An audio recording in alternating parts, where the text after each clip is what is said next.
আজি লৈ আহিছোঁ আলু কণী দমৰ একেবাৰে সহজ এটা ৰেচিপি। আৰু এই তৰকাৰীখন আপোনালোকে নিশ্চয় খাইছেই চাগে ঘৰত। আৰু বহুত কিবা কিবি যদি বনাই থাকিবলৈ মন নাযায় তেতিয়া এই তৰকাৰীখন হ'লেই হৈ যায়। গোটেই ভাতখিনি ধুনীয়াকৈ খাব পাৰি। গতিকে অতি সহজভাৱে মইনো কেনেকৈ বনালোঁ তাকে আজি আপোনালোকক দেখুৱাওঁ ব'লক।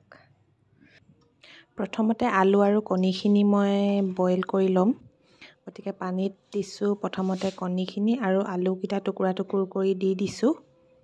লগতে এচামুচ নিমখ দি দিছোঁ। এতিয়া এইখিনি আমি ভালদৰে উতলিবলৈ দিম। আৰু আলু আৰু কণীখিনি যেতিয়া ভালদৰে সিজি যাব তেতিয়া আমি এতিয়া উলিয়াই ল'ম আলু আৰু কণীখিনি।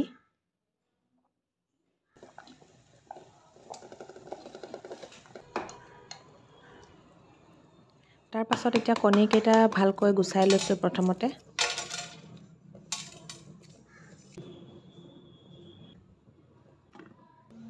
আৰু লগতে আলুকেইটা দুফাল দুফাল কৰি যে দিছিলোঁ তাৰে বাকলিখিনি গুচাই লৈছোঁ।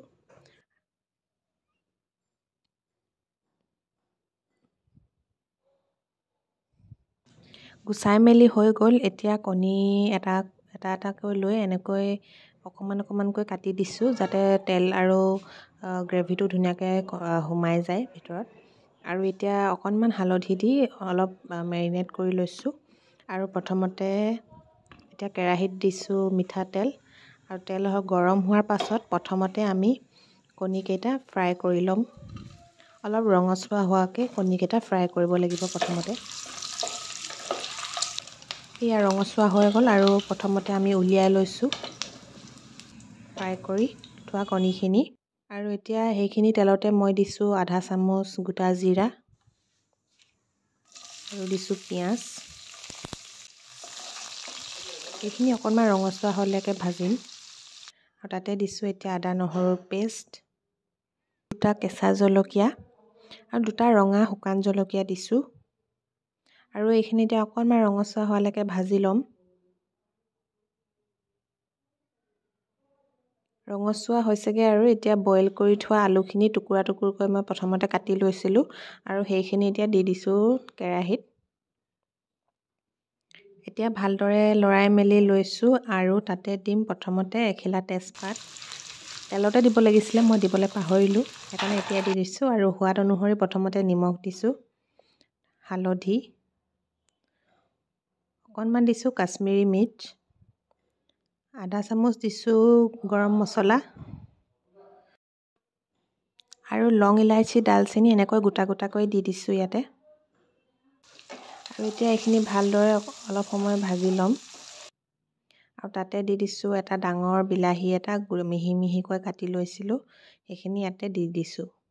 আৰু এনেকৈ আমি ল' ফ্লেমত এইখিনি 5 মিনিটমান সময় এনেদৰে ভাজি থাকিম। বিলাহীখিনি গলি যোৱালৈকে অলপ সময় এনেকৈ ভাজি থাকিব লাগিব। আৰু বিলাহীখিনি গলিছেগৈ আৰু এতিয়া তাতে দি দিছোঁ পানী। আৰু এইখিনি অলপ উতল আহিবলৈ দিম এতিয়া। আৰু দেখিছে এয়া উতল আহিছেগৈ আৰু।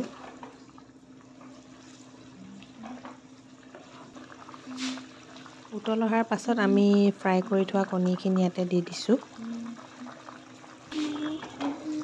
আৰু ভালদৰে পুনৰ এনেকৈ মিহল কৰি মেলি ঢাকনি মাৰি এইখিনি ল' ফ্লেমত আমি 10 মিনিটমান সময় সিজাব লাগিব। বেছি সময় সিজালে কি হয়, খাবলৈ ধুনীয়া হয় গ্ৰেভিটো। আৰু নমোৱাৰ আগে আগে মই দিছোঁ আধা চামুচ জালুক। মই এনেকুৱা ধৰণৰ গ্ৰেভি বনালে জালুক ব্যৱহাৰ কৰোঁৱে। আপোনালোকে এনেকৈ গ্ৰেভি বনালে কেতিয়াবা জালুক ব্যৱহাৰ কৰিবচোন, খাই বহুত ভাল লাগে। আৰু শেষত দি দিছোঁ ধনিয়া। আৰু আমাৰ তৰকাৰীখন তৈয়াৰ হৈ গ'ল। দেখিছে ইমান কম সময়তে ইমান টেষ্টি ৰেচিপিখন বনি তৈয়াৰ হৈ গ'ল। গতিকে আপোনালোকেও এবাৰ বনাই খাই চাব। আৰু মোৰ ভিডিঅ'টো যদি চাই ভাল পালে তেনেহ'লে মোৰ চেনেলটো ছাবস্ক্ৰাইব কৰিবলৈ নাপাহৰিব। আজিলৈ আহোঁ তেনেহ'লে, বাই।